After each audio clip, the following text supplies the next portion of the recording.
I think that a lack of accountability leads to so much unhappiness. When you have accountability, you're in control. Life just feels better. You get to decide. I would go off on a limb and I would say life is just better when you can simply say, it's my fault. But then to turn that around and say, and I'm going to fix it.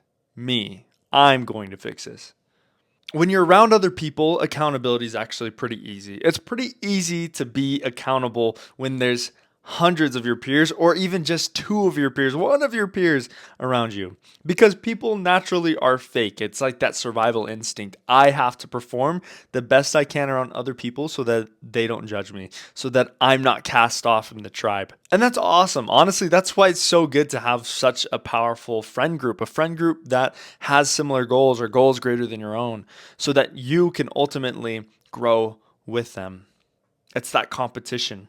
But what's scary is when you are alone, when it's those nights when it's just you and an empty room, or you in an empty house, or you all by yourself in your car.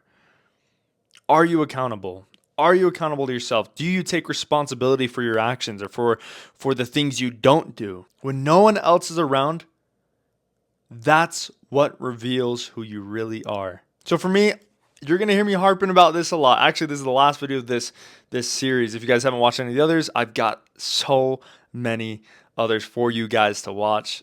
You can just go in the playlist section. It's going to be it's like journaling as a remedy for something. I don't know. You'll find it, but it's the only one on journaling at this current moment. Super good series. Watch it. Check it out. And if you don't have a journal, pick one up, because I'm telling you guys, it's the best self-improvement technique out there in the whole wide world.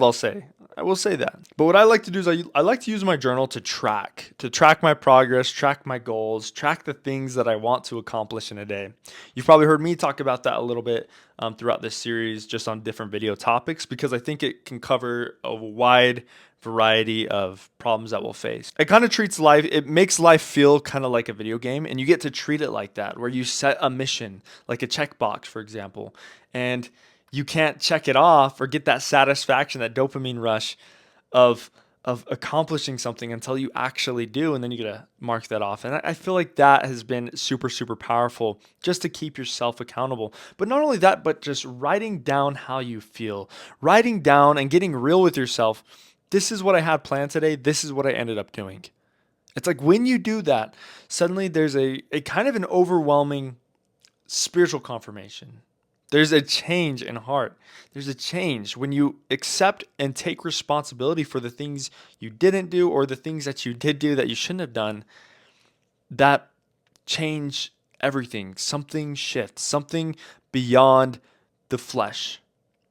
And if you guys have ever felt this, let me know in the comments below. If you guys have a story to share, I'm sure everyone would love to hear it, right? It's a very real thing. And I know I'm not the only one that's experienced that. And I think part of it is that when you write, you're forced to face yourself. You're forced to step out of your body and look at yourself from the outside in. And it's a really surreal feeling, because you really know what's wrong with you. It's just that we've got these mental blocks in the amygdala and limbic system. I keep talking about that too, but in the amygdala and limbic system, that's like the survival instincts of the brain. And the whole purpose of it is essentially to keep you as comfortable as possible. So if it needs to block out certain information, it will. And it's very deceitful. It's very, I don't want to say that, but I think it's one of the greatest tools of Satan, that whole limbic system, because if he knows he can control the survival instincts of your brain, the survival processing of your brain, then it removes your ability to make the decision to change something negative in your life, or to get past an addiction, which I truly do believe that by using this technique, you can accomplish and get through addictions. I've been through some myself, and I know that these would have helped me if I had a journal back then, or if I would have just picked one up.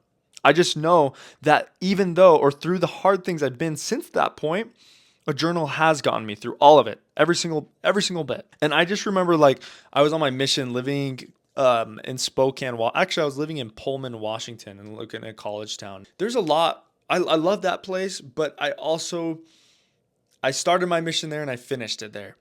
So 2 years went by and I got to go back.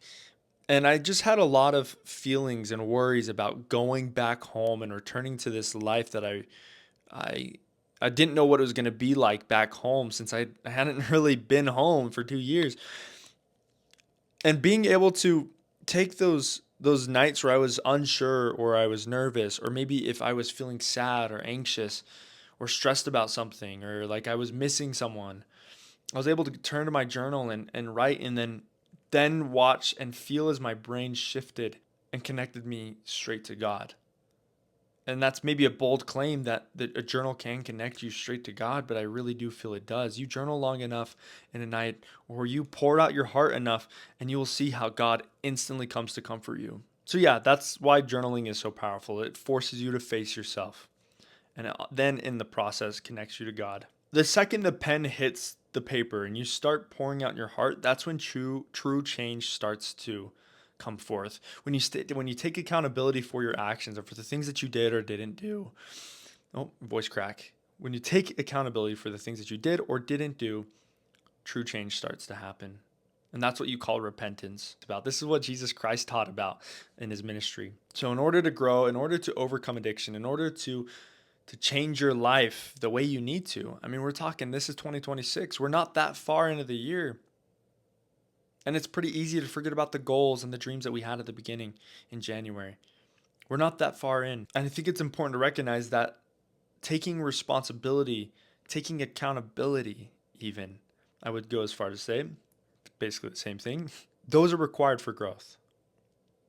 And no change can happen until you can step outside of your body and look at yourself and say, you are not what I need you to be. So let's make a change. My name is Gerbo Bowman. Thank you guys so much for watching this video. If you enjoyed it, if you liked, if you found any value in it, please leave a like and leave a comment if you guys have any questions or concerns, or if you don't really agree with me, I'd love to hear it. Or if something's worked better for you, that would be great too. Without further ado, please leave a like, comment, subscribe, hit the bell icon so you don't miss any of my future videos, and I'll see you in the next video. See ya.